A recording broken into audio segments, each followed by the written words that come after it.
You probably wouldn't want to be here if you had sensitive hearing. But for the hundreds of girls behind those lung-defying screams, they wouldn't be anywhere else, as their idols, South Korean boy band Super Junior, take to the stage in Seoul. The group was created in 2005 and quickly made their mark on the country's music scene with this song. Soon reaching audiences beyond South Korea and released versions of their songs not only in Korean,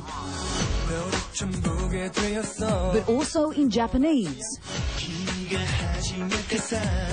and Mandarin.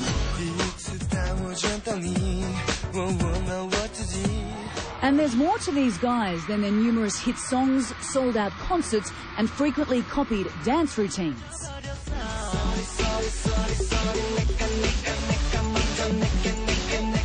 They also form the basis of 4 smaller groups. But as a whole, they're one of the country's biggest musical acts, and last month were deemed national pop culture icons by the South Korean government. This week on Talk Asia, we're in Seoul with the K-pop phenomenon Super Junior and get the inside scoop with 2 key members, Siwon and Eeteuk.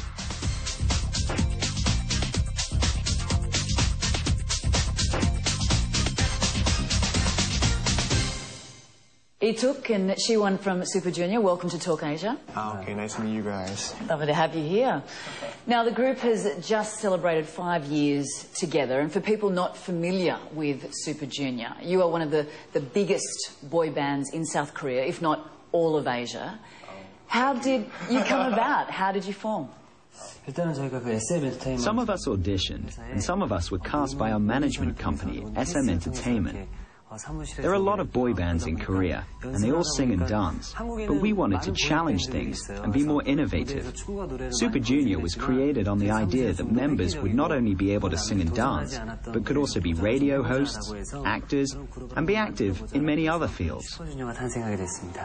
Well, it certainly is an innovative band. There are a total of 13 members, and you all rotate, so you can go off and act, model, present, or even do your 2 years compulsory military service. I mean, this is a really novel and clever idea because it means that Super Junior is always performing. Tell me how this works.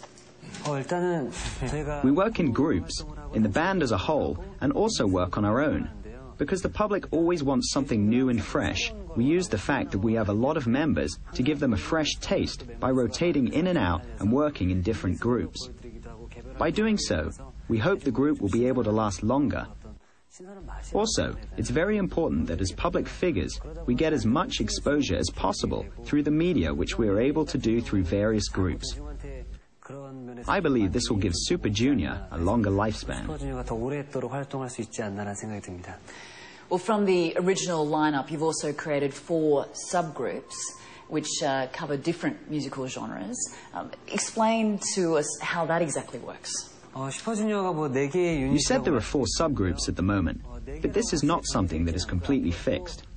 We're expecting to have more subgroups in the future. To briefly explain those 4 subgroups, Super Junior KRY consists of 3 members with strong vocal skills that usually sing ballads. Super Junior T is made up of members who have good entertaining skills and are able to sing what is called the Korean trot genre.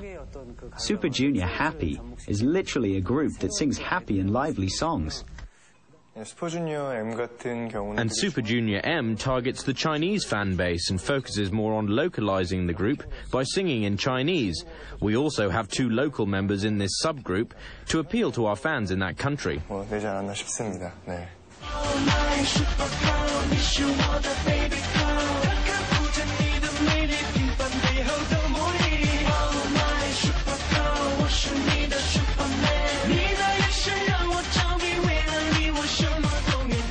When you formed that subgroup in China, there was a bit of a backlash from your fans. Why was that? Korean fans used to have a very strong sentiment about keeping, for example, a band of 5 members as it is, without making changes. But Super Junior was attempting to do something that had never been done before in Korea and didn't take the full group to China. So we broke off into a subgroup. I think the backlash was their way of expressing their disappointment at the fact that all of us were not in that subgroup. And also, because we added 2 local members in China, I think the fans were sort of upset with that. But now, our fans welcome the idea. 지금 같은 경우는 오히려 팬들이 더 반기고 있고요.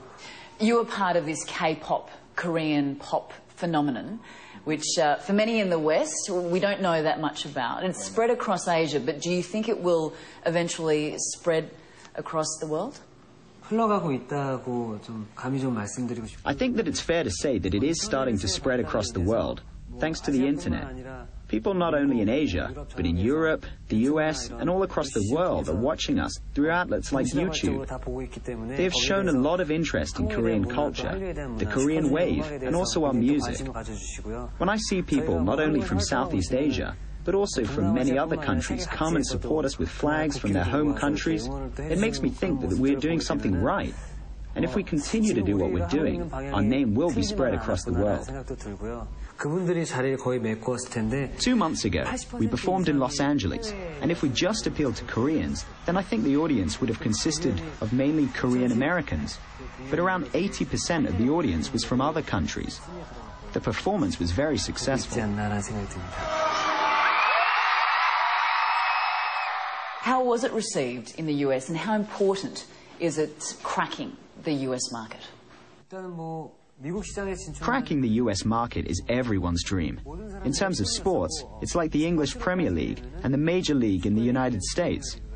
The Billboard charts in the US have led the culture across the world, which is why entering the US market itself is a great honor to us.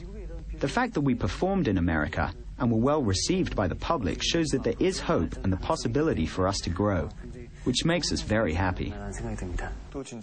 You should also add that we want to break into the Australian market. Very good. You will be warmly received in Australia, I can assure you. Hello everyone, this is Super Junior! Coming up, Super Junior invites Talk Asia for a special backstage look at their concert in Bangkok. Talk Asia, in